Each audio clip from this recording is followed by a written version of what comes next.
YouTube! So it's been a while since I've sat down and given like an update on me vlog style video. I'm cold, but not hoodie cold or jacket cold, but this is a light blanket, so. So, what's new with me? Why haven't I been making my normal content? All that stuff. So, right now, I have been in severe burnout since the start of 2023. Severe, all-encompassing burnout, and for a while, I fought it. Which, the more you fight it, the worse it gets. You have to just really sink into it and allow it to happen and not push yourself too hard in order to escape burnout, which is why severe burnouts, especially the first severe burnout, tends to take 3 to 5 years to recover from, because those of us who get it tend to be workaholics. Like, for a long time, my life was content creation for my YouTube channels, my Twitch, my adult content, my TikToks, crafting all the time. I literally made every waking moment that wasn't related to my relationship into being about trying to make money, and that caused severe burnout and worsened my physical health symptoms, which I finally have answers for. I have dysautonomia, which is a dysfunction of the autonomic nervous system.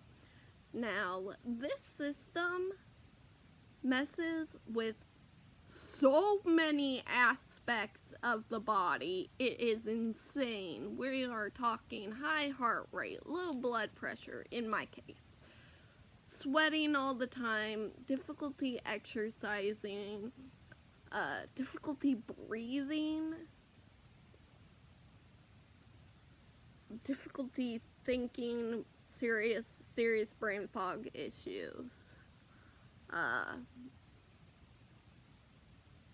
weakened immune system, and like the list goes on and on and on, and the list of things that will trigger a symptom flare up goes on and on and on. It's freaking annoying. And so there's definitely a grief and adjustment period that I'm going through. Struggling to accept and learn what my new limitations are. Which, for a person who used to literally walk around their neighborhood all day, every day, bike rides, hiking, all of that being my things I love. Having to use mobility aids, having to not do all those things is really hard. I do faint sometimes. Mostly, though, I have presyncope, which is like all of the feelings that come right before a fainting episode, like dizziness, loss of vision, and like your legs suddenly feeling like jelly. Like, some other symptoms are chest pains. Like, I got switched to a cardiologist who specializes in tachycardia, which is basically your heart doing funky things, either going too fast, too slow, being weird. After I ended up in the hospital, because of some severe chest pains that also led to me feeling a numb, tingly sensation here. That was not a fun time, but they did refer me to a cardiologist who specializes in this sort of thing. He saw the reports from the hospital and previous notes from my primary care physician and my previous cardiologist, and he's like, yeah, no, we're getting you a tilt table test. We are testing you for this. And yeah, because of the fainting, I most likely have the POTS variety, postural orthostatic tachycardia syndrome version of dysautonomia, but not 100% sure because I didn't actually faint during the tilt table test, but they also did that test on a fairly good symptom day, which, of course, my body says good symptoms on testing days, because what the heck ever.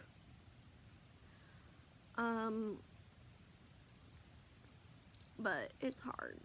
I've been struggling really hard to recover from the burnout, go through the difficult process of accepting, grieving, and learning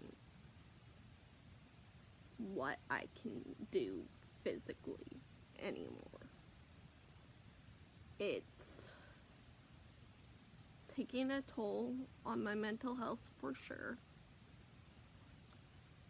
And with the amount of energy that it takes, like, if I remember correctly, the term spoonie, or the spoon theory, came from somebody with POTS.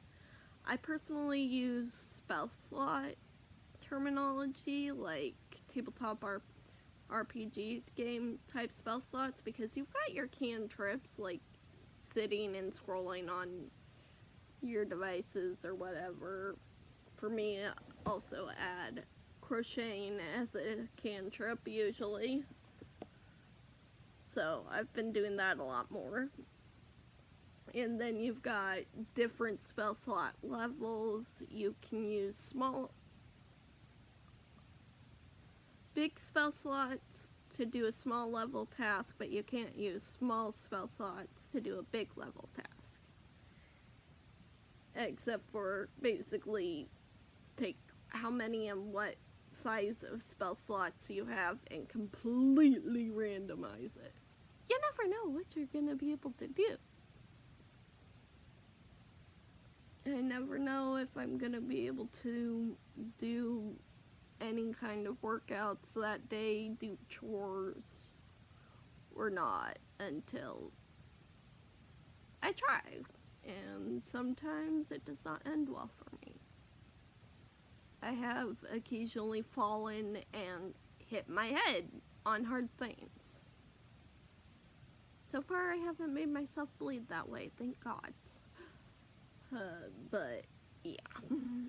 It is, I think, it is obnoxious. I also crocheted this for the crochet. So I just have not been able to focus energy in making the content I like making, being fully creative and in that zone. I really I'm trying to exist, trying to deal with so much. And I just can't keep up with everything I want to do because I just don't have the energy for it. Like, sure, I might have the energy to make a makeup tutorial, but will I have the energy to make TikToks or an ASMR video or something you've seen that makeup look afterwards? I don't heckin' know. I don't know. And that's really frustrating for me because I love doing my fun makeup looks. Y'all know that. We sit down here and it's like, I have no idea what I'm planning. I just have this general theme idea. Let's see what I come up with. You know? Like, and watching my makeup tutorials, like, you can see the progression and how my mood changes and elevates within my videos, which is really honestly beautiful to me. But right now, I just don't have the energy, and it's really hard for me.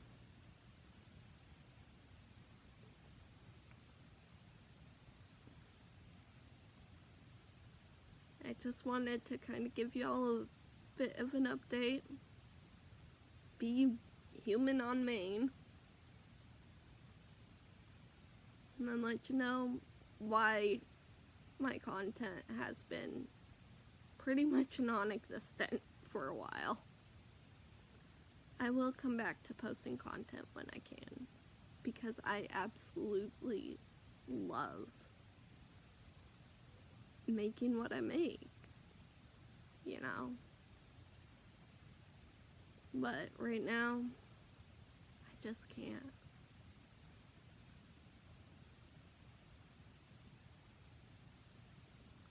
Remember, be yourself, do what makes you happy,